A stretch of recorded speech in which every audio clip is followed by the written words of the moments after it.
crypto? Yeah, it was always a hot dumpster fire. Always? Yeah, I'm not going to say that it was all fraud. Some of it was a pyramid scheme. There's never been anything there. It serves no purpose. It's not a store of value. It's not a medium of exchange. And as we have seen, if you want it decentralized and not under government control, it is a haven for fraudsters. And now it is in the process of going to zero, except for Bitcoin, which will probably go negative, because if we're moving into a world with carbon taxes, you have to take into account the energy that it took to produce it in the first place. Well, that's certainly playing out with like FTX. Yeah. Where you're finding out that There'll be it's more. a house of cards. Yeah, Do you feel like that's just sort of opened the door for people to examine all of crypto now? Oh, yeah, absolutely. It's like as soon as you have one of the big ones go down, it's just and just go down catastrophically within a week. Yeah, I mean, there's no intrinsic value to this asset. And now it's starting to be priced appropriately. So it has what's Bitcoin at? 16,000? It has another 17,000 to go down. Duh. Really? Yeah. There's no intrinsic value to this product. And do you think that people have just inherently lost faith in the idea behind crypto because of FTX? Well, it became an ideology. And whenever you invest based on an ideology, you're going to make some decisions that are a little divorced from math. And what do you mean by ideology? Well, the people who really like crypto are convinced that it's the currency of the future and that a decentralized ledger is the way to go, and that anything that is controlled by a government entity is by definition a negative, and if it's done by the private sector freely, it will be better. And that's just not how currency works. Currency is a method of exchange and a store of value. And for that, there has to be a degree of trust, and you have to have it managed in terms of volume. I mean, one of the craziest things about Bitcoin is that there will never be more than X number of units of Bitcoin. Well, by default, that means it can't be used for trade, because the whole idea of economic activity is that there's expansion, which means you need more currency to lubricate and manage that expansion. If currency is locked in at a specific number, you get monetary inflation, and that is one of the fastest ways to destroy an economic model. So because of the lack of Bitcoin, because there's a certain controlled number, the only thing that can happen is Bitcoin becomes more expensive. Right. And that means that the people who hold it are the ones that make the money, but everyone else suffers. I'm sorry, that's not viable. The alternative is you have some private dude out there who generates the coins on a whim. How is that different from the monetary reserve or the monetary authorities that we have at the Federal Reserve, except for the point that there's no accountability? No. Now, a lot of people have concern that the United States is trying to generate a centralized digital currency that they will control. The Federal Reserve disagrees with that statement. What do you mean?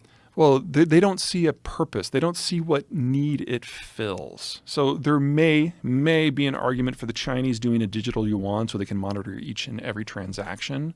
But, conspiracy theorists are going to conspiracy. That's just what they do. I was reading mainstream articles about the United States confirming that they're trying to develop a centralized digital currency. If you're talking about a digital exchange system, then I can see that. See if you can find something But something separate from the USD, no. This is what I only looked at the headlines of it because someone was sending it around and I didn't have the time because it was yesterday.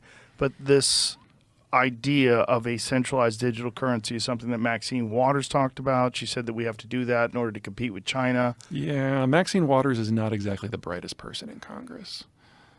That's not saying a lot. Yeah, I know it's a low bar, but she passes it. I don't know if this is I'm just pulling up to see if this is what you're talking about. No, digital dollar is something that makes sense. The idea of smoothing the connections within the plumbing of the financial system or moving beyond a physical currency at all, that all makes sense. That's kind of like the next step.